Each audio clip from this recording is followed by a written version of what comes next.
A very warm welcome to all my students. So, in the last lecture, we have studied the gel and comb and gel classification of hypersensitivity. So, today we will discuss one by one the different types of hypersensitivity. So, the first type is the hypersensitivity type first. Okay, so type first hypersensitivity reaction is an is an immediate reaction mediated by immunoglobin E. तो जो hypersensitivity one है, okay, so it is an immediate type of reaction, एक immediate type का reaction है which is mediated by the immunoglobin G. तो immunoglobin जी इसको mediate करता है।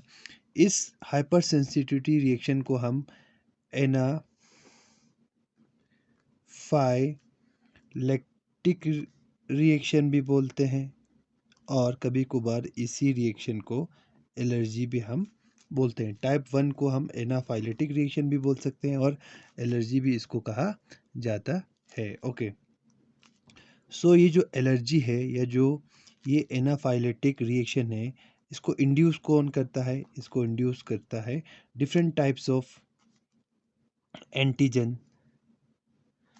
ठीक है, सर्टेन टाइप्स ऑफ एंटीजन्स जिनको हम क्या बोलते हैं? एलर्जेंस बोलते हैं। क्या बोलते हैं? एलर्जेंस। तो अगर हम एलर्जेंस की बात करेंगे तो बहुत सारे एलर्जेंस रहते हैं, जैसे कि पोलन ग्रेन्स, देन किसी किसी को डेंड्रफ भी एक एलर्जन की तरह काम करता है, dust particles, okay, and food components. इसी तरीके से बहुत सारे एलर्जेंस हैं जो mainly allergic reaction type one कराता है। सो ये जो मॉलिक्यूल्स हैं वो एलर्जन की तरह या एंटीजन की तरह काम करते हैं, और टाइप वन हाइपर सेंसिटिविटी में जो एंटीजेंस हैं उनको मेनली हम क्या बोलते हैं? एलर्जेंस बोलते हैं। तो पोलन ग्रेन एक एलर्जन का काम करता है, डेंड्रफ भी एलर्जन का काम करता है, कुछ इंडिविजुअल्स में डस्ट भी एलर्जन का काम करता है, फूड कंपोनेंट्स भी किसी किसी को एलर्जन का काम करता है। ओके, सो तो ये जो एलर्जन है, it induce allergens induce humoral antibody response by the same mechanism as other soluble antigens in the generation of antibody secreting plasma cells and memory cells, but the difference is that plasma cell secretes immunoglobulin E class of antibody. तो ये जो allergen है वो same to same जो antigen है उनकी तरह ही काम करता है, जो बाहर से आते हैं और बॉडी में एंटर होता है। बॉडी में एंटर होने के बाद जो हमारा इम्यून सेल से वो प्लाज्मा सेल और मेमोरी सेल्स में डिवाइड होता है। देन उसके बाद जो प्लाज्मा सेल है इट विल डिफरेंशिएट या it will secretes the immunoglobulin. ठीक है, तो ये प्लाज्मा सेल इम्यूनोग्लोबिन सिक्रीट करता है। बट अगर हम बात करेंगे किसकी? जो इम्यूनोग्लोबिन की बात करेंगे तो नॉर्मल एंटीजन के केस में, अगर ये नॉर्मल एंटीजन होता, नॉर्मल एंटीजन के केस में जो हमारा प्लाज्मा बी सेल है, plasma B cell different types के एंटीबॉडी सिक्रेट करता है। फॉर एग्जांपल इम्यूनोग्लोबिन एम भी सिक्रेट कर सकता है, इम्यूनोग्लोबिन जी भी सिक्रेट कर सकता है, इम्यूनोग्लोबिन ए भी सिक्रेट कर सकता है, इम्यूनोग्लोबिन डी और इम्यूनोग्लोबिन ई भी सिक्रेट कर सकता है। बट अगर हम एक एलर्जन की बात करेंगे, ठीक है, जिसमें हमारा डस्ट पार्टिकल, फूड का कंपोनेंट या डस्ट या जो भी डेंड्रफ है या जो पोलन ग्रेन्स है, अगर ये एज ए एलर्जन या एंटीजन अगर हमारे बॉडी में एंटर होगा, तो जो ये प्लाज्मा बी सेल है, it secretes a single type of immunoglobin which is called immunoglobin E. तो यहाँ पे क्या होता है, यहाँ पे क्लास स्विचिंग होता है। क्या होता है? Class switching off antibodies. तो क्लास स्विचिंग हम किसको बोलते हैं? क्लास स्विचिंग हम बोलते हैं कि एक टाइप के एक टाइप का अगर एंटीबॉडी एक पर्टिकुलर सेल प्रोड्यूस करता है तो उसको हम बोलते हैं क्लास स्विचिंग। तो यहाँ पे क्या हो रहा है, डिफरेंट इम्यूनोग्लोबिन्स प्रोड्यूस हो रहे थे। अगर नॉर्मल एंटीजन कोई बॉडी में एंटर होगा तो अब यहाँ पे क्या हो रहा है, यहाँ पे instead of producing different types of immunoglobin, the genes only the cell is only producing immunoglobin E. तो वो इन क्लास से स्विच हो रहा है किसकी तरफ? इम्यूनोग्लोबिन एम से स्विच हो रहा है ई की तरफ, जी से स्विच हो रहा है ए की तरफ, ए से स्विच हो रहा है ई की तरफ, और डी से भी स्विच हो रहा है क्लास किसकी तरफ? Immunoglobulin E. तो प्लाज्मा बी सेल सिर्फ एक टाइप का इम्यूनोग्लोबिन प्रोड्यूस करता है जिसको हम क्या बोलते हैं? Immunoglobulin G. In case of allergen, अगर एलर्जन होगा तो, एंटीजन होगा तो इसमें से कोई भी प्रोड्यूस हो सकता है या सारे प्रोड्यूस हो सकते हैं। ओके, सो ये एक डिफरेंस है किसमें? एलर्जिक जो allergen induce hyper antibody secretion और एलर्जन इंड्यूस एंटीबॉडी सिक्रीशन में। ओके, सो जो ये इम्यूनोग्लोबिन ई है, ठीक है, ये इम्यूनोग्लोबिन ई एंटीबॉडी है। So it has a high affinity to bind with mast cell, ठीक है। तो इम्यूनोग्लोबिन ई एंटीबॉडी है, उसके पास हाई एफिनिटी प्रेजेंट है मेनली किसके लिए? बाइंड होने के लिए। कहाँ पे? मास्ट सेल पे, मास्ट सेल और बेसोफिल। तो इन दोनों पे कुछ रिसेप्टर्स रहते हैं, ठीक है, जिन रिसेप्टर्स को हम क्या बोलते हैं? उन रिसेप्टर्स को हम बोलते हैं एफसी रिसेप्टर्स, ठीक है। क्या बोलते हैं? FC receptors. आपको पता है इम्यूनोग्लोबिन, जब आपने स्ट्रक्चर पढ़ा होगा तो ये जो पार्ट है उसको हम क्या बोलते हैं? उसको हम फैब बोलते हैं, दैट इज फ्रेगमेंट एंटीबॉडी। और ये जो रीजन है, ये वाला जो पार्ट है जिसको हम क्या बोलते हैं? इस रीजन को हम बोलते हैं FC region, that is the fragment crystalline, ठीक है। तो इन मास्ट सेल और बेसोफिल के पास रिसेप्टर्स है जिसको क्या बोलते हैं? FC receptors. तो एंटीबॉडी जो इम्यूनोग्लोबिन ई है उस उसके पास वो क्षमता रहती है, इट हैज़ द कैपेबिलिटी, या हम ऐसे बोल सकते हैं the antibody immunoglobin E class of antibodies have high affinity. क्या है इनके पास?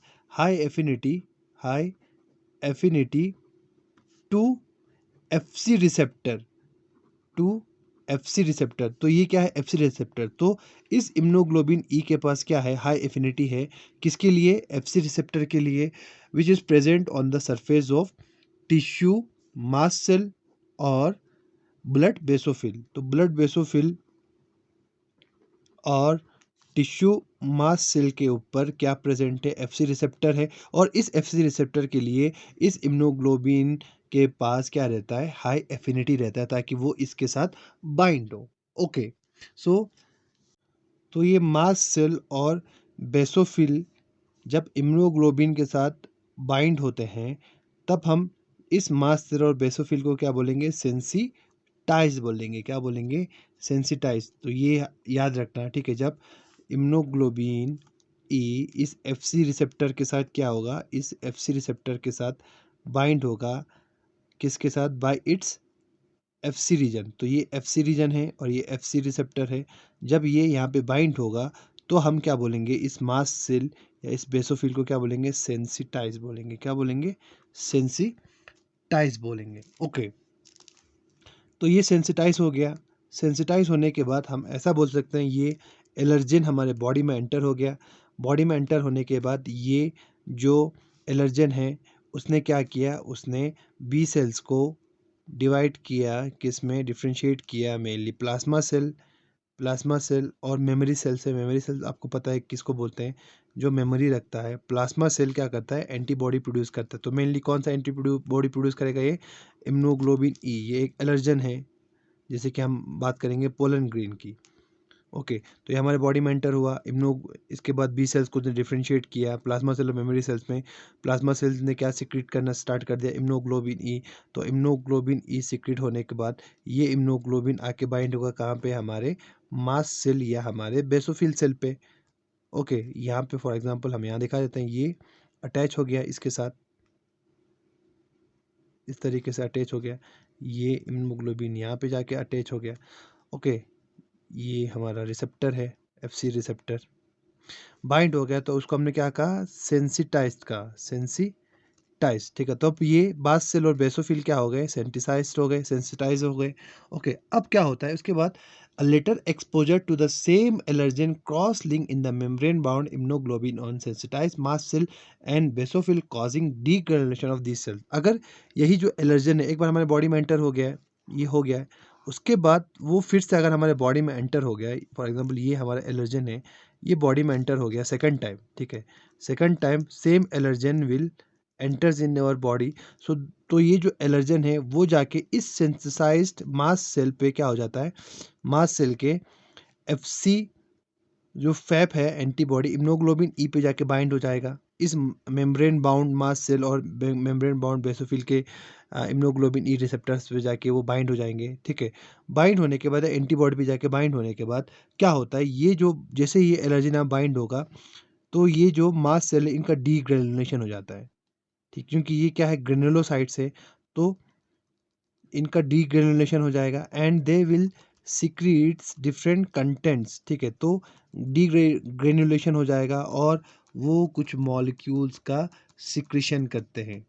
ठीक है, it causes degranulation, degranulation of mast cell and basophil cell. तो जैसे ही ये हमारा एलर्जन सेकंड टाइम हमारे बॉडी में एंटर होगा तो ये जाके इस रिसेप्टर्स पे बाइंड होंगे और जैसे ही रिसेप्टर्स पे बाइंड होंगे तो जो ये मास्ट सेल और जो ये बेसोफिल है वो डीग्रेनुलेट हो जाएंगे और इनके अंदर जो कंटेंट है they are released into the cell, release outside the cell into the surrounding. तो ये जो मॉलिक्यूल्स हैं which are secreted, the secreted molecules are pharmacologically active mediators। Okay, तो क्या है ये secret molecules, pharmacological pharmacological active mediators. तो ये कुछ एक्टिव फार्मालॉजिकल एक्टिव मीडिएटर्स हैं which act on the surrounding tissue, जो क्या करता है, which act on the surrounding tissue causing vasodilation. ठीक है, तो ये जो मॉलिक्यूल जब सिक्रीट होंगे तो क्या होगा, वेसोडाइलेशन होगा, vasodilation dilation. Okay, then smooth muscle contraction, smooth muscle contraction जिसकी वजह से डायरिया होता है, वेसोडाइलेशन होगा जिसकी वजह से ब्लड ज़्यादा फ्लो होंगे। ओके, तो आपको एक इन्फ्लामेशन जैसा आपके बॉडी में फील होगा, टेम्परेचर बढ़ जाएगा आपका। ओके, एंड विच जो ये कंट्रैक्शन है या स्मूथ मसल कंट्रैक्शन है जो सराउंडिंग टिश्यू में रिलीज होगा तो इट विल मे बी इधर सिस्टेमिक और लोकलाइज्ड। क्या होगा, या तो सिस्टेमिक होगा या वो ब्लड सिस्टम में एंटर होगा या ब्लड वेसल्स के थ्रू, या इट मे बी लोकलाइज्ड। ठीक है, तो जहाँ पे सिक्रीट हुआ है या उसी टिश्यूज़ को एक पर्टिकुलर जगह पे इफेक्ट करेगा, या तो ये जो फार्मोलॉजिकल एक्टिव मीडिएटर्स है वो एक्ट करेगा सिस्टेमिकली, मींस पूरे ब्लड के थ्रू सारे बॉडी में फैल जाएगा, या तो it will B localise, means जहाँ से सिक्रीट हुआ है उसी टिश्यूज़ को वो क्या करेगा, इफेक्ट करेगा या उसी टिश्यू पे वो एक्ट करेगा। ओके, या तो वो हमारे ब्लड में एंटर होके पूरे बॉडीज़ में पहुंच जाएगा। ठीक है, पूरे बॉडी के हर पार्ट में वो पहुंच जाएगा। इसीलिए हम यहाँ पे क्या लिखा है, इट में बी विच में बी इधर सिस्टेमिक और लोकलाइज। ठीक है, तो ये जो इफेक्ट है सिस्टेमिक या लोकलाइज्ड, इसी इफेक्ट को हम क्या बोलते हैं, इसी इफेक्ट को हम टर्म करते हैं एलर्जी। ठीक है, ये जो मॉलिक्यूल्स है जो यहाँ पे सिक्रीट हुआ है, तो मॉलिक्यूल्स हम उसको क्या कहा, फार्मालॉजिकली एक्टिव मीडिएटर्स का। तो ये फार्मालॉजिकली एक्टिव मीडिएटर्स डिफरेंट टाइप्स के रहते हैं, जैसे कि एग्जांपल के हम बात करेंगे तो हिस्टामिन हो सकता है, देन ल्यूकोटिराइंस है, ल्यूकोटिराइंस एंड अदर मीडिएटर्स जैसे कि प्रोस्टाग्लैंडिन है, प्रोस्टाग्लैंडिन, सेरोटोनिन। तो ये जो मॉलिक्यूल्स है वो जहाँ जहाँ पे एक्ट करेगा वहाँ वहाँ पे अपना एक रिएक्शन शो करेगा। उसी रिएक्शन को हम क्या बोलते हैं, उसी रिएक्शन को हम बोलते हैं एलर्जी। क्या बोलते हैं, एलर्जी या टाइप 1 हाइपर सेंसिटिविटी। तो यहाँ पे 2 बार उसी एलर्जन को हमारे बॉडी में एंटर होना पड़ता है, तभी यहाँ पे ये जो एलर्जी है वो एक्टिवेट होगा। अगर वो एक बार ही अगर हमारे बॉडी में एंटर हुआ तो ये सिर्फ सिंथेसाइज कर देगा, किसको, मेनली मास्ट सेल और बेसोफिल को, बट वहाँ पे एलर्जी देखने को नहीं मिलेगा। जब सेकंड टाइम यही एलर्जन हमारे बॉडी में एंटर होगा तभी आपको ये जो फार्मालॉजिकल एक्टिव मीडिएटर्स है वो रिलीज होंगे और दिस टाइप ऑफ रिएक्शंस आपको देखने को मिलेगा उस पर्टिकुलर ऑर्गेनिज्म में या उस पर्टिकुलर ह्यूमन बीइंग में। ओके, तो अभी हम रिएक्शन देखेंगे कि किस तरीके से जो टाइप 1 हाइपर सेंसिटिविटी रिएक्शन है वो होता है। तो हम यहाँ पे लिख सकते हैं mechanism of type 1 hypersensitivity reaction. ठीक है, mechanism of type 1 hypersensitivity reaction. तो जो डेवलपमेंट है एलर्जी का, डेवलपमेंट ऑफ एलर्जी, या जिसको हमने क्या कहा था, एनाफाइलैक्टिक रिएक्शन। तो उसके लिए क्या ज़रूरी है, उसके लिए ये ज़रूरी है कि एंटीजन के 2 डोज हो। ठीक है, तो it requires 2 dose of antigen. Okay, तो 2 डोज चाहिए किसके, एंटीजन के। जो फर्स्ट डोज है एंटीजन के, उसको क्या कहा जाता है, उसको बोलते हैं सेंसिटाइजिंग डोज।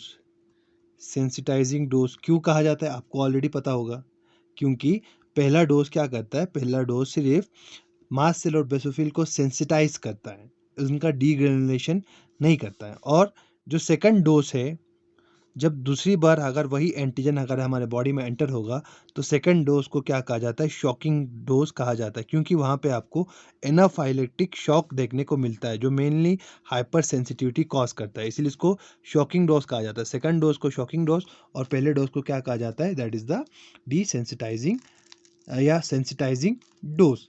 ठीक है, तो सबसे पहले हम देखें इम्यूनोग्लोबिन ई कैसे प्रोड्यूस होता है। ठीक है, तो हम देखेंगे पहले production of immunoglobulin E antibody. तो ऑलरेडी मैंने आपको बताया कि जब एंटीजन अगर हमारे बॉडी में एंटर होगा, जिसको हम एलर्जन भी बोलते हैं, तो जैसे ही वो हमारे बॉडी में एंटर होगा तभी जो हाइपर सेंसिटिविटी रिएक्शन है उसका इनिशिएशन हो जाता है by production of antibody. So when antigen enter into host body, production of antibody starts. ठीक है, जैसे हमारे बॉडी में एलर्जन एंटर होगा एंटीबॉडी प्रोडक्शन स्टार्ट हो जाएगा। ओके, तो सबसे पहले क्या होता है, जो ये एलर्जन है या जो एंटीजन है, इट इज़ प्रोसेस्ड, इसको प्रोसेस्ड किया जाता है और प्रेजेंट किया जाता है, प्रोसेस्ड एंड प्रेजेंटेड। तो आपको पता है कौन से सेल से जो एंटीजन को प्रोसेस्ड और प्रेजेंट करते हैं, तो antigen presenting cell. So allergens are is first processed and presented by APC, antigen presenting cells to, इसको CD4 टी सेल्स को। ठीक है, तो आपको पता है कौन सा MHC मॉलिक्यूल एंड CD4 को एंटीजन प्रेजेंट करता है। Okay, that is the MHC2। तो जो एंटीजन प्रेजेंटिंग सेल्स है वो क्या करता है, इस एलर्जन को प्रोसेस करके फिर प्रेजेंट करता है किसको, CD4 टी सेल को। जैसे ही CD4 टी सेल्स को वो प्रेजेंट करेगा, या CD4 टी सेल्स को हम टी हेल्पर सेल्स भी कहते हैं, तो CD4 टी सेल्स या टी हेल्पर सेल्स को जैसे वो प्रेजेंट करेगा तो जो टी हेल्पर सेल्स है वो डिवाइड हो जाएगा किस में, एक तो मेमोरी सेल्स में, और दूसरा प्लाज्मा सेल्स में। ओके, और जो प्लाज्मा सेल्स है, it will produce the cytokine that is interleukin 4। Interleukin 4 जैसे ही प्लाज्मा सेल फॉर्म होगा तो ये जो टी हेल्पर सेल है, it will produce the interleukin 4। Interleukin 4 यहाँ पे प्रोड्यूस होगा। उसी टाइम पे जो बी सेल है वो बाइंड होगा antigen in presence of APC and interleukin 4 and gets activated. तो उसी टाइम पे जो हमारा बी सेल्स है, ये हमारा फॉर एग्जांपल बी सेल्स है, तो बी सेल्स एंटीजन के साथ क्या करेगा, एंटीजन के साथ इंटरेक्ट करेगा। ठीक है, इंटरेक्ट कर देगा इन प्रेजेंस ऑफ एपीसी, किसके प्रेजेंस में, एपीसी के प्रेजेंस में, एंड इंटरल्यूकिन 4, IL4। तो this is the IL4, this is the B cells, और ये एपीसी है। इसके इन दोनों के प्रेजेंस में जो हमारा बी सेल्स है वो किसके साथ बाइंड होगा, हमारे इस एलर्जन के साथ। ओके, या एंटीजन के साथ ये बाइंड होगा एंड गेट्स एक्टिवेटेड, और ये बी सेल से क्या हो जाएगा, B cells gets activated. Okay, तो जो ये एक्टिवेटेड बी सेल्स है, फिर ये बी सेल्स डिवाइड हो जाएगा किसमें, एक तो प्लाज्मा सेल्स में और दूसरा मेमोरी सेल्स में।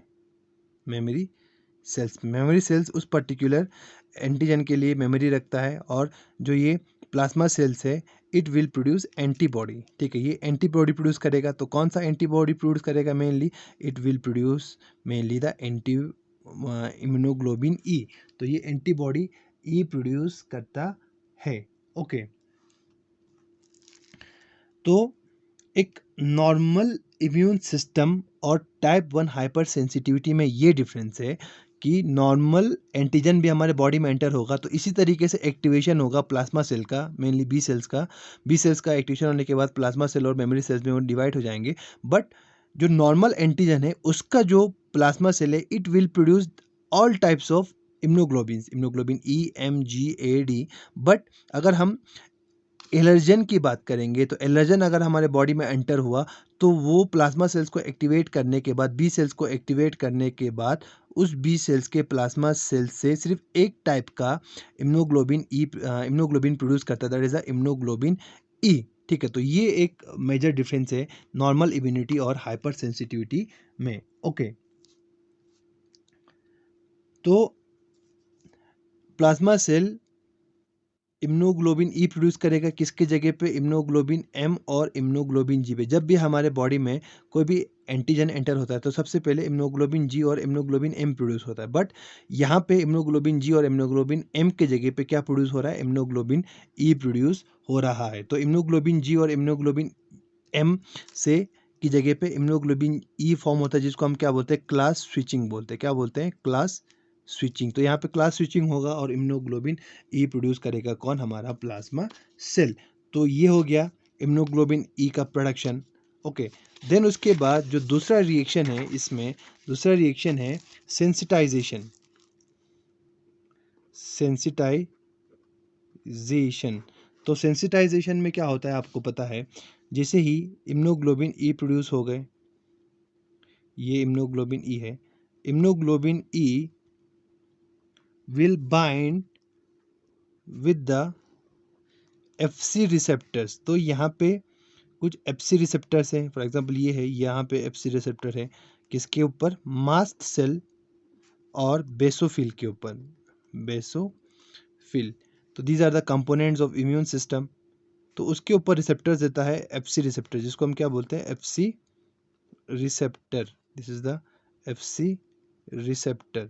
ओके, तो ये इम्यूनोग्लोबिन जाके इस रिसेप्टर्स पे क्या हो जाएंगे, बाइंड हो जाएंगे इस तरीके से। ये यहाँ पे आके बाइंड हो गया।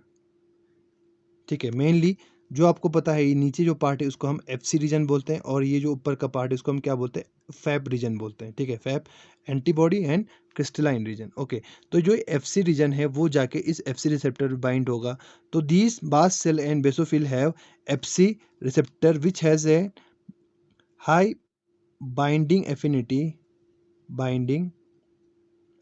विथ इम्यूनोग्लोबिन ई, या हम ऐसा बोल सकते हैं, this FC region of immunoglobin has high binding affinity to या for this Fc receptor present on the mast cell and basophil। तो ये इम्यूनोग्लोबिन ई जाके इस रिसेप्टर्स के ऊपर जाके क्या हो जाते हैं, वो बाइंड हो जाते हैं इस तरीके से। तो इस प्रोसेस को हम क्या बोलते हैं, इस प्रोसेस को हम बोलते हैं sensitization. So the binding of immunoglobulin E to mast cell and basophil is known as sensitization and the mast cell and basophil are said to be synthesized. ठीक है, तो प्रोसेस को हम क्या बोलते हैं, सेंसिटाइजेशन बोलते हैं। और सेल्स को हम क्या बोलेंगे, सेल्स को हम बोलेंगे सेंसिटाइज्ड। तो मास्ट सेल और बेसोफिल सेंसिटाइज्ड हो गए हैं by the process of sensitization in which the immunoglobulin E binds with the Fc receptor of the present on the mast cell and basophil। Okay, तो ये हो गया दूसरा प्रोसेस हमारा, दैट इज अ सेंसिटाइजेशन। उसके बाद तीसरा है शॉकिंग डोज ऑफ एंटीजन। तो ये हो गया पहला डोज, उसके बाद है शॉकिंग डोज ऑफ एंटीजन। अब दूसरा डोज जब हमारे बॉडी में एंटर होता है तो क्या होता है, so when the same allergen, अगर हमने पोलन ग्रीन अगर बॉडी में एंटर हुआ है तो उसने ये सारी प्रोसेस करा है, उसके बाद वही पोलन ग्रीन अगर हमारे बॉडी में फिर से एंटर होगा तो उस टाइम पे क्या होता है, उस टाइम पे antigen cross linked with Fab region of immunoglobulin E antibody. ठीक है, तो मैं ऐसे दिखा देता हूँ। तो ये जहाँ पे हमारा सेकंड डोज है जिसको हम क्या बोलते हैं, shock dose, shocking dose, shocking dose. तो वही सेम पोलन ग्रेन, ये पोलन ग्रेन है, तो ये pollen grain, same pollen grain will enter in our body for the second time. तो क्या होता है, तो ये जो मास्ट सेल और बेसोफिल सेल्स है, M cells and basophil cells, उनके ऊपर जो ये एंटीबॉडी प्रेजेंट था इम्यूनोग्लोबिन ई, उस एंटीबॉडी पे क्या होगा, उस एंटीबॉडी पे जाके ये क्रॉस लिंक हो जाते हैं। मेनली जो फैब रीजन है, this is the Fab region, वहाँ पे जाके ये जो हमारा एंटीजन है या पोलन ग्रेन है वो बाइंड हो जाएगा। ओके, तो उनके बाइंडिंग से क्या होता है, उसके बाइंडिंग से जो हमारा फोर्थ प्रोसेस है that is the degranulation, degranulation of mast cell and basophil. ठीक है, तो जो बेसोफिल है और जो मास्ट सेल है उनका डीग्रेन्युलेशन होगा। ठीक है, तो मैं इसको इस तरह से दिखाता हूँ। अब यहाँ पे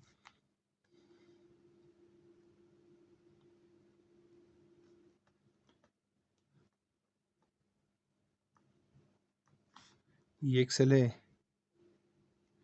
दूसरा सेल है मास्ट सेल, और ये basophil.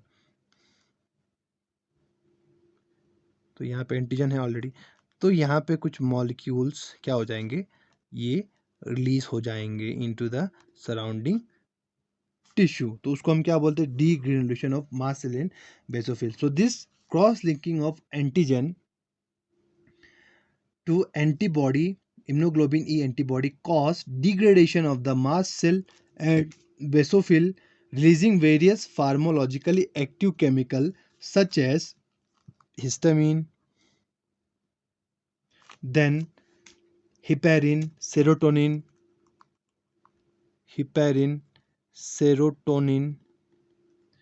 then cytokines, leukotrienes, then prostaglandin. So these are some pharmacologically active mediators. Okay, ये हो गया, इनका डीग्रेनुलेशन हो गया, मॉलिक्यूल्स रिलीज हो गए सराउंडिंग टिश्यू में। देन उसके बाद जो फिफ्थ प्रोसेस है that is the anaphylactic reaction. उसके बाद इन मॉलिक्यूल्स को हमारी बॉडी किस तरह से रिएक्ट करती है उसको हम क्या बोलते हैं, उसको हम बोलते हैं anaphylactic reaction. So these molecules और these chemical mediators act on the surrounding tissue producing various symptoms। ठीक है, act on the surrounding tissue producing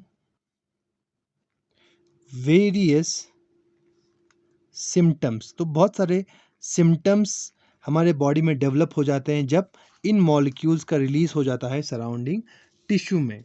ठीक है, वेरियस सिम्टम्स ऑफ एलर्जी, तो आपको बहुत सारे सिम्टम्स देखने को मिलेंगे एलर्जी के, जैसे कि वेसोडाइलेशन। तो जो ब्लड वेसल से उनका क्या हो जाता है, वेसोडाइलेशन हो जाता है, उनका डायलेशन हो जाएगा, ठीक है। दे विल एक्सपैंड और ब्लड फ्लो ज़्यादा हो जाएगा। Then smooth muscle contraction, smooth muscle contraction, okay. Then mucus production, mucus production, then sneezing, vomiting, diarrhoea, okay, et cetera. तो ये कुछ सिम्टम्स है, ये देखने को मिलता है जब ये जो मॉलिक्यूल्स है वो रिलीज होंगे, ओके। सो जो ये एलर्जिक रिएक्शन है, एलर्जिक रिएक्शन दे में बी सिस्टमिक या लोकलाइज्ड, ठीक है। तो ये जो रिएक्शंस है वो लोकलाइज्ड भी हो सकते हैं, एक ही टिश्यूज के पास वो देखने को मिलेगा, या ये जो रिएक्शन है ये सिस्टमिक भी हो सकता है, पूरे बॉडी में वो फैल सकता है, depending upon type of allergen, कि वो किस टाइप का एलर्जन है, ओके। तो उसके बेसिस पे ये या तो ये वो लोकलाइज हो सकता है या सिस्टमिक हो सकता है। फॉर एग्जांपल आपको किसी उसने काटा, लाइक एक हनी बी ने काटा आपको, या किसी वेस्ट ने काटा, तो क्या होगा, ये जो जहाँ पे काटा है उस पे आपको स्वेलिंग देखने को मिलता है, so that is a localized, क्या होगा वो लोकलाइज्ड। या अगर फॉर एग्जांपल आपके नाक में डस्ट पार्टिकल चला गया है, या आपके नाक में कोई पोलन चला गया, तो क्या होता है, आप कफ करते हो, आप कफिंग करते हो, आप स्नीजिंग करते हो, कभी कभार आंखों से आंसू आ जाते हैं, और लाइक उस कभी कभार किसी किसी को बुखार भी हो जाता है, ठीक है, कोई बीमार भी पड़ जाता है, तो दैट इज़ द सिस्टमिक, ठीक है। तो वो लोकलाइज्ड नहीं है। बट अगर आपको किसी हनी बी ने काटा या वेस्ट ने काटा, तो जहाँ पे काटा वहाँ पे आपको एक स्वेलिंग सा हो जाएगा, एडिमा जिसको हम बोलते हैं, ठीक है, या स्किन एलर्जी वहाँ पे हो जाएगी, और वहाँ पे आपको या तो लाल कलर का कुछ रिएक्शन दिखेगा, या तो वहाँ पे आपको एक थोड़ा सा रेडनेस आपको देखने को मिलेगा, ठीक है। तो दैट इज़ अ लोकलाइज्ड।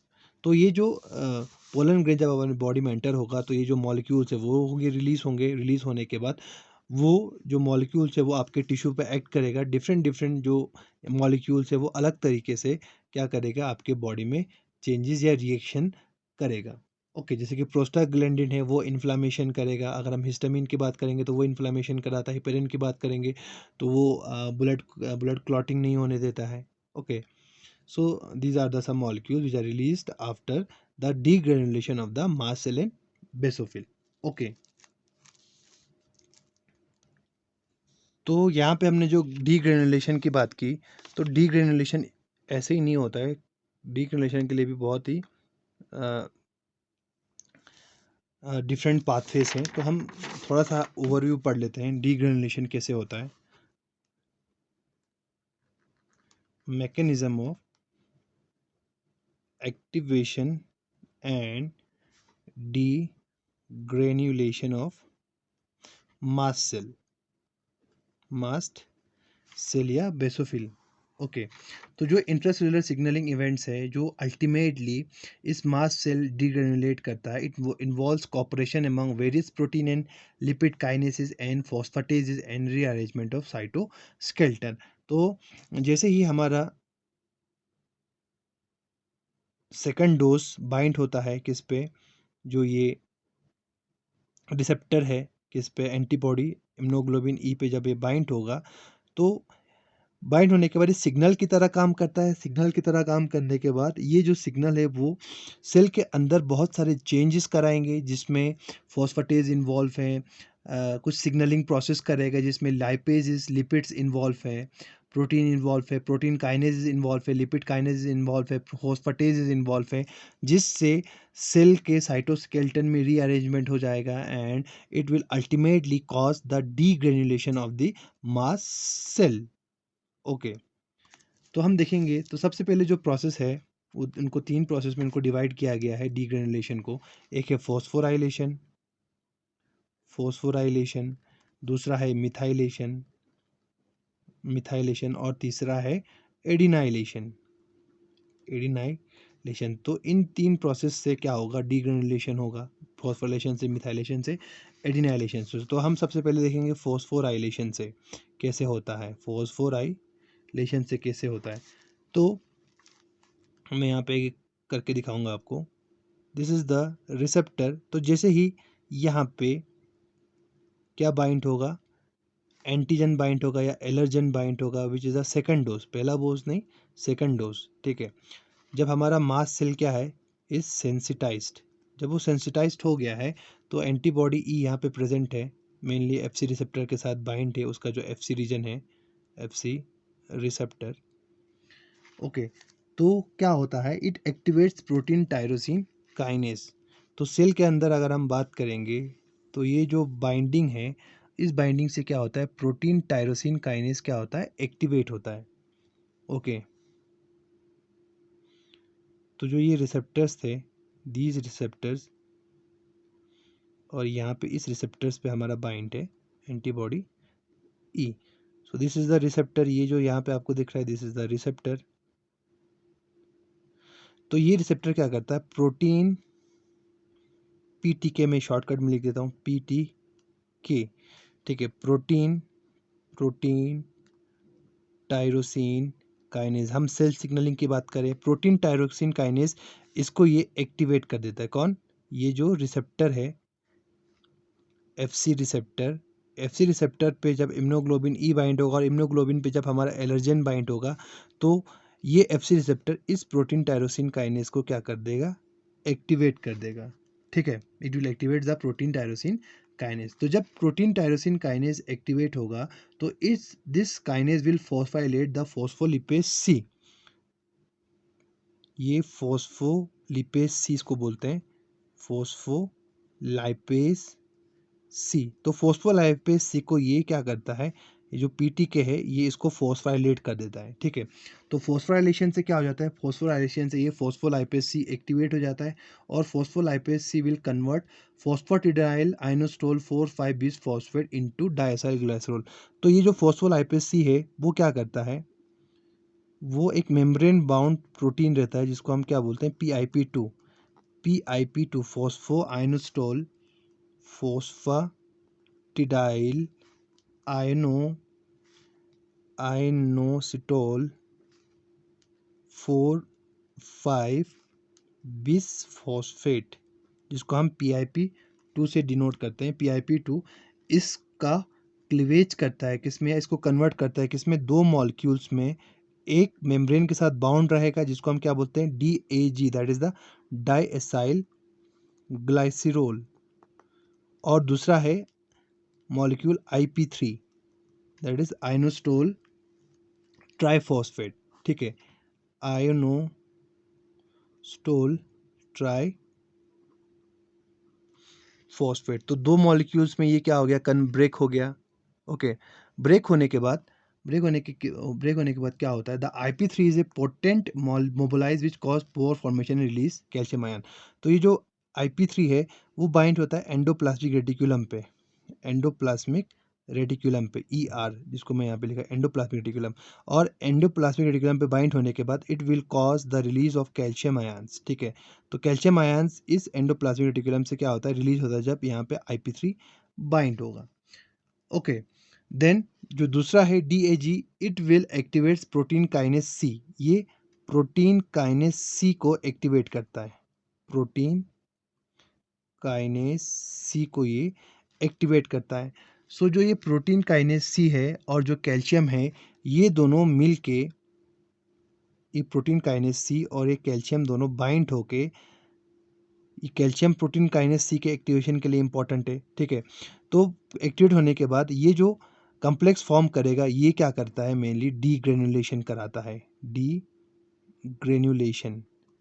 ठीक है, डीग्रेनुलेशन मीन्स अब सेल्स क्या होंगे, सेल्स जो मॉलिक्यूल्स हैं वो रिलीज होगा किसमें, सराउंडिंग टिश्यूज में, या इन सराउंडिंग इन्वायरमेंट में जो मॉलिक्यूल्स है, जिसको हम फार्मालॉजिकल एक्टिव मीडिएटर्स बोलते हैं, उसको रिलीज कराता है। ओके, तो ये हो गया फॉस्फोराइलेशन।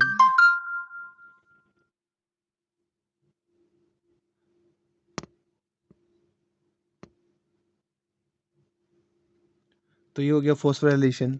उसके बाद सेकंड है मिथाइलेशन।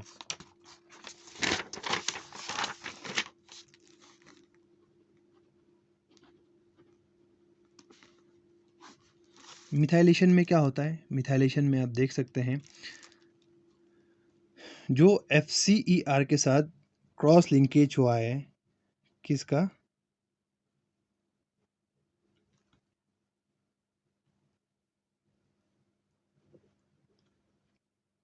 एंटीजेंस का। So it will activate the enzyme phosphatidyl serine.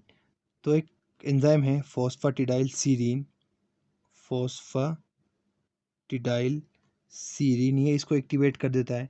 तो फॉस्फेटिडाइल सीरीन क्या करता है?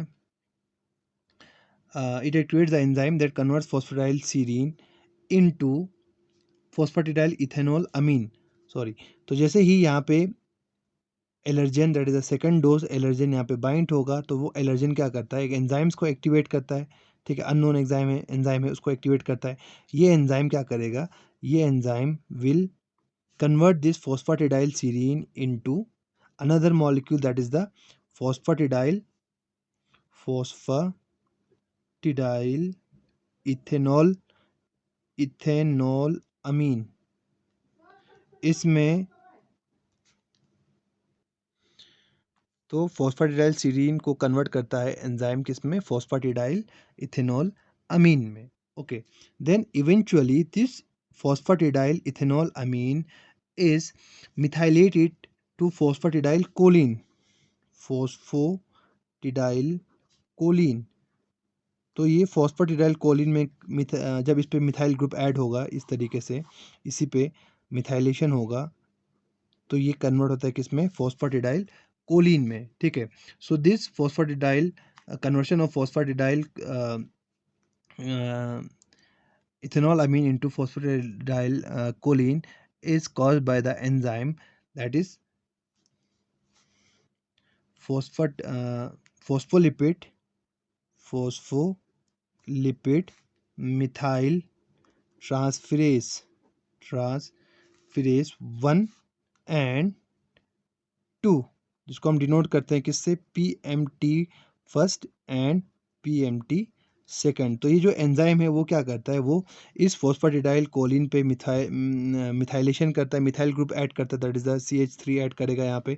तो जिससे ये किसमें कन्वर्ट होगा? किसमें? फॉस्फेटिडाइल कोलिन में। Okay, so the accumulation of phosphatidyl choline on exterior surface of plasma membrane. तो ये मेनली कहाँ पे रहता है? ये यहाँ पे रहता है मेनली प्लाज्मा मेम्ब्रेन पे। तो जैसे ही फॉस्फेटिडाइल कोलिन का एक्यूमुलेशन होगा किस पे? प्लाज्मा मेम्ब्रेन पे, it causes increased membrane fluidity या increased membrane fluidity and facilitate the formation of calcium channel। तो जैसे ही फॉस्फेटिडाइल कोलिन का एक्यूमुलेशन हो जाएगा किस पे? प्लाज्मा मेम्ब्रेन पे। ओके, तो ये क्या करता है? ये यहाँ पे कुछ चैनल फॉर्म करते हैं और साथ में जो प्लाज्मा मेम्ब्रेन की फ्लूइडिटी है उसको इंक्रीज कर देती है, फ्लूइडिटी इंक्रीज हो जाती है, और साथ साथ में कुछ कैल्शियम चैनल्स भी वहाँ पे फॉर्म होते हैं। ठीक है, तो ये कैल्शियम चैनल्स क्या करता है? कैल्शियम चैनल्स कैल्शियम को बाहर से अंदर लेके आते हैं। तो through these channels calcium will enter into the cells. Okay, so जो कैल्शियम अंदर आएगा तो calcium and another protein, that is the protein tyrosine kinase। calcium और protein tyrosine kinase, this is the protein tyrosine kinase। आपको नाम से पता चल रहा है प्रोटीन, जिन प्रोटीन में टायरोसिन होता है उन रेजिड्यूज को वो फॉस्फाइलेट करके उन प्रोटीन को एक्टिवेट करता है। तो प्रोटीन टायरोसिन काइनेज और कैल्शियम दोनों बाइंड होके it will activates another protein. मैं यहाँ पे ऐसे दिखा देता हूँ थोड़ा सा बड़ा सा। ओके, तो ये कैल्शियम अंदर एंटर हो गया, तो कैल्शियम बाइंड होगा किसके साथ? हमारे प्रोटीन के साथ, दैट इज द PTK। तो प्रोटीन टायरोसिन काइनेज के साथ ये दोनों बाइंड होके it will activates another protein that is the mitogen activated protein kinase. ठीक है, माइटोजन एक्टिवेटेड प्रोटीन काइनेज, जिसको हम शॉर्टकट क्या बोलते हैं? MAPK। ठीक है, तो ये एक सिग्नलिंग पाथवे है। इस MAPK जो प्रोटीन है उसको एक्टिवेट करता है। तो जैसे ही MAPK जो प्रोटीन है वो एक्टिवेट होगा तो it will again activate another phospholipase that is the phospholipase A2। Phospholipase A2, तो ये फॉस्फोलिपेज A2 है इसको एक्टिवेट करता है। तो फॉस्फोलिपेज A2 जब एक्टिवेट हो जाएगा, so this phospholipase A2 will promote the breakdown of phosphatidyl choline into phosphatidyl choline. तो ये क्या करता है, फॉस्फेटिडाइल कोलिन का ब्रेकडाउन करता है या उसके ब्रेकडाउन को प्रमोट करता है इनटू लाइसोपीसी। किस में करेगा, लाइसो फॉस्फेटिडाइल कोलिन, ठीक है, लाइसो फॉस्फेटिडाइल कोलिन। एंड दूसरा है एराकिडोइक एसिड, ठीक है, एराकिडोनिक एसिड, एराकिडोनिक एसिड। सो किस में कन्वर्ट होगा, फॉस्फेटिडाइल कोलिन का ब्रेकडाउन होगा किस में, लाइजो फॉस्फेटिडाइल कोलिन और एराकिडोनिक एसिड, ठीक है। तो इसको ब्रेकडाउन कौन कराता है, फॉस्फोलिपेज ए।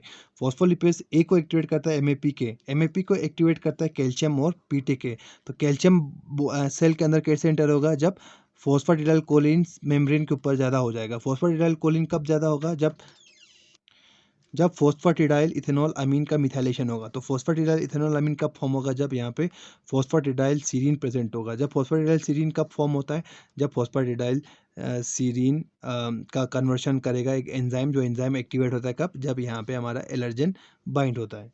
ओके, सो जो ये एराकिडोनिक एसिड है, it is the potent mediator, या this arachidonic acid is the precursor of the potent mediators like leukotrienes, ठीक है, ल्यूकोट्राइन्स और जो प्रोस्टाग्लैंडिन है, प्रोस्टाग्लैंडिन D2। तो ये जो प्रोस्टाग्लैंडिन और ल्यूकोट्राइन है वो इस एराकिडोनिक एसिड से फॉर्म होता है।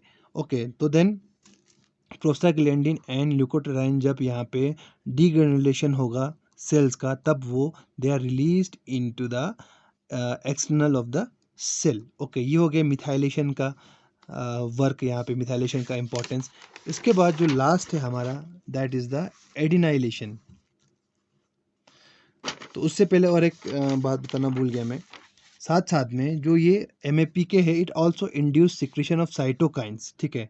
MAPK also induce secretion of cytokines by increasing transcription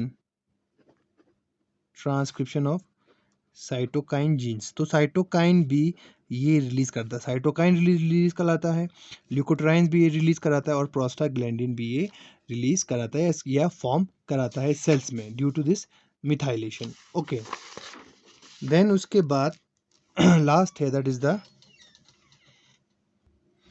adenylation.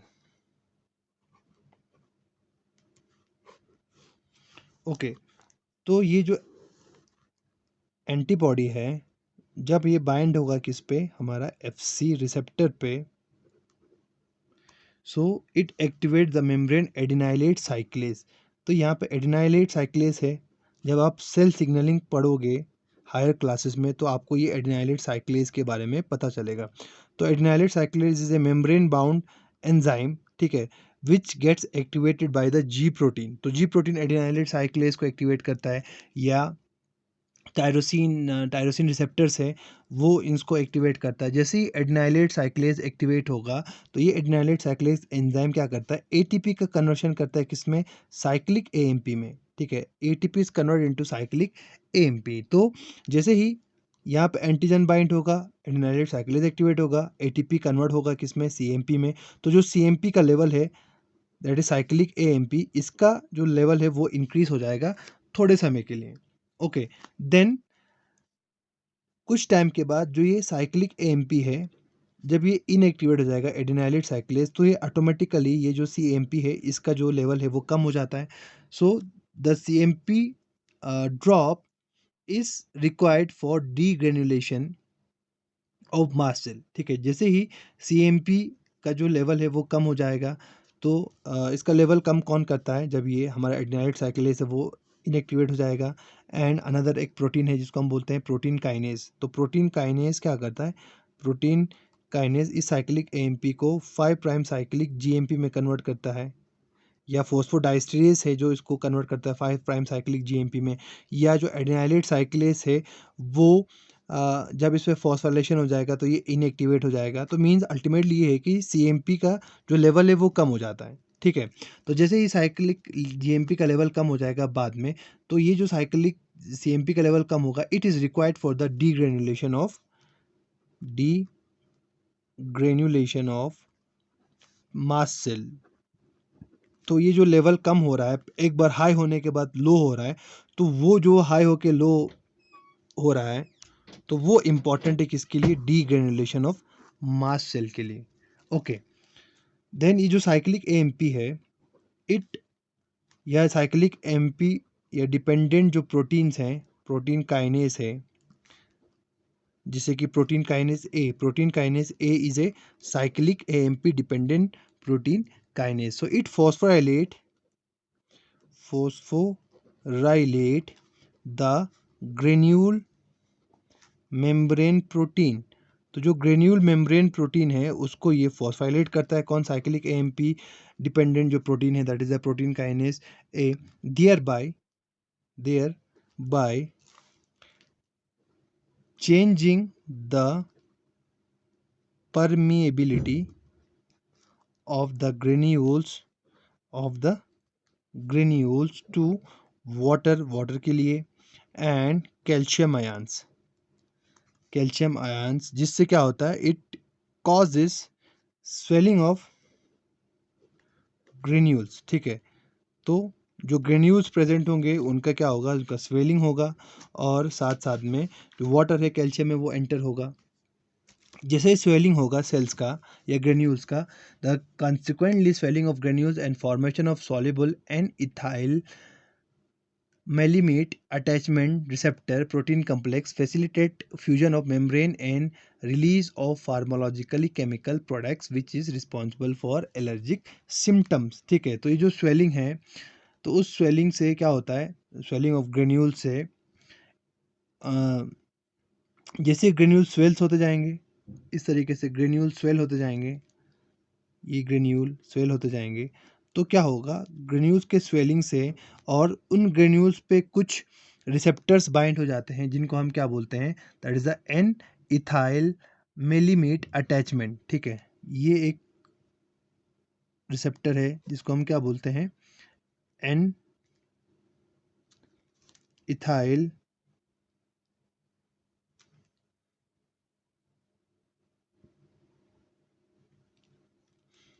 N, यहाँ पे मैं लिख देता हूँ, N ethyl maleimide attachment receptor, जिसको हम क्या बोलते हैं? स्नेर, ठीक है। सो जो ये स्नेर है, यहाँ पे जब बाइंड होगा तो it will facilitate the fusion of molecules या membrane and release of pharmacologically chemical products. तो जब ये एक तो ग्रेन्यूल स्वेलिंग होंगे और साथ साथ में जो ये स्नेयर है, ठीक है, जब ये बाइंड होगा तो ये क्या करता है? ये इस ग्रेन्यूल को मेम्ब्रेन के साथ अटैच करेगा, और मेनली जो प्लाज्मा मेम्ब्रेन है और इसका जो ग्रेन्यूल्स का जो मेम्ब्रेन है उसका फ्यूजन कराता है, और उसके अंदर जो भी मॉलिक्यूल्स है उसको रिलीज कराता है into the environment, into the surrounding, okay, and this chemicals are responsible for the allergic symptoms, okay। यह है समझ में आपको? तो सबसे पहले यहाँ पे रिसेप्टर बाइंड होगा, रिसेप्टर के साथ जो हमारा सेकंड डोज एलर्जन है वो बाइंड होगा। तो जब ये एलर्जन बाइंड होगा तो ये एडिनाइलेट साइक्लेस को एक्टिवेट करेगा। एडिनाइलेट साइक्लेस एटीपी का कन्वर्शन सीएमपी में करेगा। सीएमपी का जो लेवल बढ़ के कम हो जाता है वो इंपॉर्टेंट है किसके लिए? मैंने डीग्रेडेशन ऑफ मास्ट सेल के लिए। तो जैसे ही सीएमपी का लेवल ज़्यादा हो जाएगा तो सीएमपी बाइंड होगा कुछ सीएमपी डिपेंडेंट काइनेसिस के साथ, जैसे कि पीकेए है। जब ये इसके साथ बाइंड होगा तो it will activate, it will causes the ये मेम्ब्रेन जो परमिएबिलिटी है उसको चेंज कर देता है, ठीक है, जिससे वाटर अंदर एंटर होंगे और कैल्शियम आयंस एंटर होंगे, जिससे जो ग्रेन्यूल्स हैं वो स्वेल अप हो जाते हैं। जैसे ग्रेन्यूल स्वेल अप हो जाएंगे वहाँ पे कुछ रिसेप्टर्स बाइंड हो जाएंगे, जैसे कि सिनेयर्स हैं। तो ये सिनेयर्स क्या करता है, ये सिनेयर्स इस ग्रेन्यूल्स को प्लाज्मा मेम्ब्रेन के साथ फ्यूज़ होने में हेल्प करता है। जैसे ही ये इसके साथ फ्यूज़ होगा तो जो इसके अंदर जो भी कंटेंट्स हैं हमारे, जो दैट इज़ द केमिकल या pharmacological mediators, they are released into the surrounding cells या सराउंडिंग टिश्यू या सराउंडिंग जो इन्वायरमेंट है वहाँ पे इसका रिलीज कराता है। And these mediators are responsible for the allergic reaction. So this is the role of adenylation in degranulation of mast cell. अब हम देखेंगे क्लिनिकल मैनिफेस्टेशन, ठीक है, clinical manifestation of type 1 hypersensitivity, ठीक है। तो किस तरीके से जो क्लिनिकल मैनिफेस्टेशन से वो देखने को मिलता है, तो हमने ऑलरेडी कहा कि जो क्लिनिकल सिम्टम्स है, जो उसमें जो रिएक्शंस हैं या उसकी बॉडी में जो भी सिम्टम्स आएंगे वो नॉर्मल भी हो सकते हैं और लाइफ थ्रेटनिंग भी हो सकते हैं। जैसे कि स्नीजिंग ऐसी इज़ ए नॉर्मल रिएक्शन, ठीक है। So the clinical symptoms ranges from life-threatening conditions such as systemic anaphylaxis and severe asthma। तो आपको पता है अस्थमा कितना इम्पोर्टेंट है, कितना हार्मफुल है, ठीक है। To localized reactions such as hay fever, ठीक है। तो आपके बॉडी का जो टेम्परेचर है वो बढ़ जाएगा, आपकी आंखों में आंसू आ जाएंगे, ठीक है। और एसिज्मा, ठीक है, या जिसको हम डर्मेटाइटिस बोलते हैं, ठीक है। जैसे ही आपके बॉडी पे, अगर आपने कभी देखा होगा, आपने ऐसे हल्का सा लाइन ऐसे डाल दिया तो क्या होता है, वहाँ पे स्वेलिंग हो जाती है। दैट इज़ द लोकल, जिसको हम एसिज्मा भी बोलते हैं या डर्मेटाइटिस भी बोलते हैं, ठीक है। डर्मेटाइटिस भी जिसको हम बोलेंगे, ठीक है। हे फीवर को रूमेटाइड फीवर भी कहा जाता है, ओके। तो ये जो कंडीशंस है, दीज आर नॉट फेटल, ठीक है। हे फीवर फेटल नहीं है, एसिज्मा फेटल नहीं है, बट अस्थमा है, it will be fatal. So it is a life threatening condition. तो इस तरह का कंडीशन भी हो सकता है अगर वो सिस्टमिक एनाफाइलेक्सिस हुआ या अगर लोकलाइज्ड रिएक्शन हुआ, तो सिंपली हे फीवर या एसिज्मा आपको उस पर्टिकुलर इंसान में देखने को मिलेगा जिसमें हाइपर सेंसिटिविटी टाइप फर्स्ट हुआ है, ओके। तो अगर हम पहले बात करेंगे किसकी, सिस्टमिक एनाफाइलेक्सिस की, ठीक है। जो सिस्टमिक एलर्जी है उसमें क्या क्या होता है हम देखेंगे, ठीक है। सिस्टमिक एनाफाइलेक्सिस की बात करेंगे तो it is a shock like, it is a shock like and often fatal, ठीक है। हमेशा फैटल नहीं होता है, बट कभी कभार ये जानलेवा भी हो सकता है। Often fatal state which is usually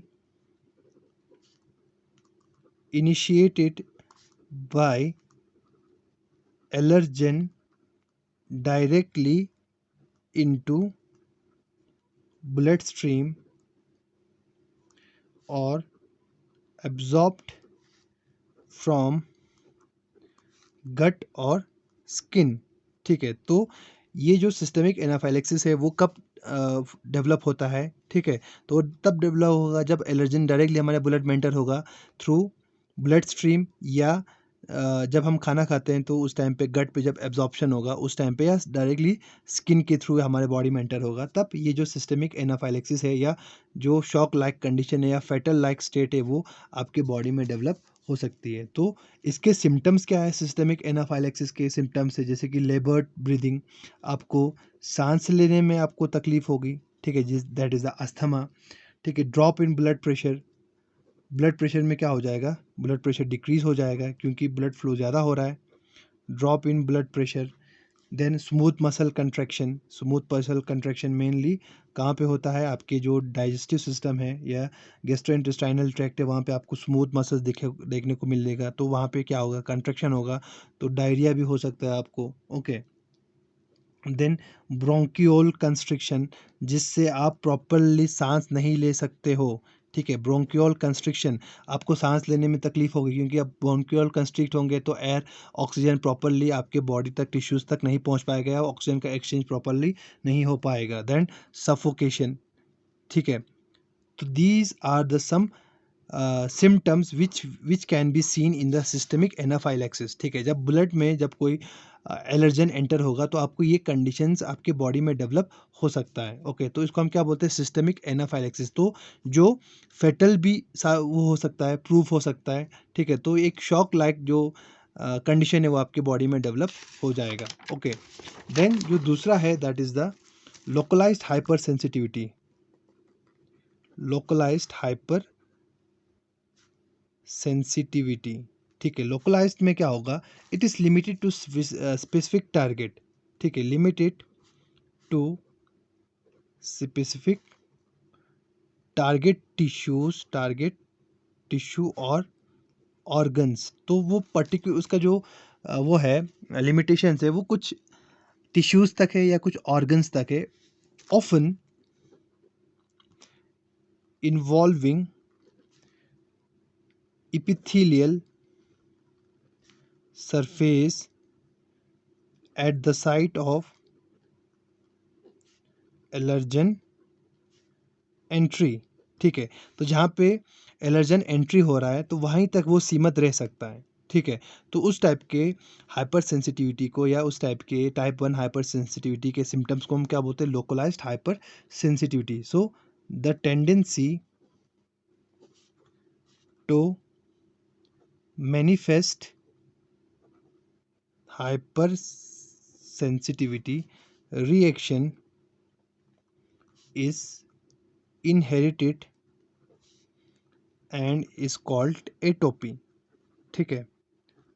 तो जो कुछ हाइपर सेंसिटिविटी है तो वो इनहेरिट भी हो सकता है। जैसे आपने देखा होगा बहुत सारे लोग they are allergic to some substances, कोई परफ्यूम के लिए एलर्जिक होता है तो वो परफ्यूम की स्मेल नहीं ले सकते हैं, क्योंकि अगर वो परफ्यूम की स्मेल ले तो एकदम वो छींकना स्टार्ट कर देते हैं, ठीक है। तो वो वैसा ही कंडीशन उनके पेरेंट्स में होता है, ठीक है। सो वो जो कंडीशन है, जो एलर्जिक रिएक्शन है, वो अपने पेरेंट्स से अगर वो इनहेरिट करता है तो उस टाइप के हाइपर सेंसिटिविटी को हम क्या बोलते हैं, एटोपी बोलते हैं। तो ये जो लोकलाइज्ड हाइपर सेंसिटिविटी है उसका एग्जांपल आप ले दे सकते हैं। अगर आपको किसी वेस्प ने काटा आपके पर्टिकुलर हाथ पे, तो वहाँ पे जहाँ पे काटा वहाँ पे स्वेलिंग हो जाती है। या अगर किसी मॉस्किटो ने आपको काटा तो जहाँ पे स्वेलिंग है, जहाँ पे काटा वहीं पे आपको थोड़ी देर के लिए इचिंग या स्वेलिंग हो जाएगी, ठीक है। वहाँ पे रेडनेस आपको देखने को मिलेगा। That is a localised hypersensitivity. Okay, तो हमने अभी आपको कहा एटोपी। एटोपी क्या है, जो जो एलर्जिक रिएक्शन आप अपने पेरेंट्स से क्या करते हैं, इनहेरिट करते हैं। तो हाइपर सेंसिटिविटी उसको हम क्या बोलते हैं, एटोपी बोलते हैं। ओके, तो एटोपी जो एलर्जिक है, एटोपिक एलर्जी है, it includes wide range of immunoglobulin E mediated disorder, जैसे कि हे फीवर, तो जिसको हम एलर्जिक रिनाइटिस बोलते हैं। तो हे फीवर क्या होता है, आपके बॉडी के जो टेम्परेचर है वो इंक्रीज हो जाता है, आपके आंखों में आंसू आ जाते हैं, ठीक है। सो this is also allergic rhinitis. तो वो किसी बैक्टीरियल की वजह से नहीं हुआ है, किसी वायरस की वजह से नहीं हुआ है, बल्कि जो एलर्जिक रिएक्शन है उसके वजह से आपके बॉडी का टेम्परेचर क्या हो गया, इंक्रीज हो गया। तो उसको हम क्या बोलते हैं, हे फीवर बोलते हैं। जैसे कि अस्थमा है, ठीक है। तो अस्थमा एलर्जिक भी हो सकता है या इंट्रिंसिक भी हो सकता है, ठीक है। तो एलर्जिक मीन्स इसी जो कुछ मॉलिक्यूल्स है उनकी वजह से एकदम से अस्थमा डेवलप हो सकता है, या जो ऑलरेडी आपके बॉडी में प्रेजेंट है, ठीक है, जो आपको पेरेंट्स से क्या हुआ, इनहेरिट हुआ है। देन फूड एलर्जी, किसी किसी को कुछ फूड पार्टिकल्स खाने से ही उनको क्या हो जाता है, वोमिटिंग स्टार्ट हो जाता है, तो that is a food allergy. Then atopic dermatitis, ठीक है, डर्माटाइटिस। तो उनकी बॉडी एकदम से एलर्जिक है, उनको टच भी किया तो उनके बॉडी पे ऐसे स्वेलिंग या ऐसे रेड कलर का जो रेडिशनेस है वो डेवलप हो जाता है। So these are the symptoms of localise hypersensitivity, या जिसको हम क्या बोलते हैं, atopic allergy. So this is all about the type 1 hypersensitivity. Okay, thank you.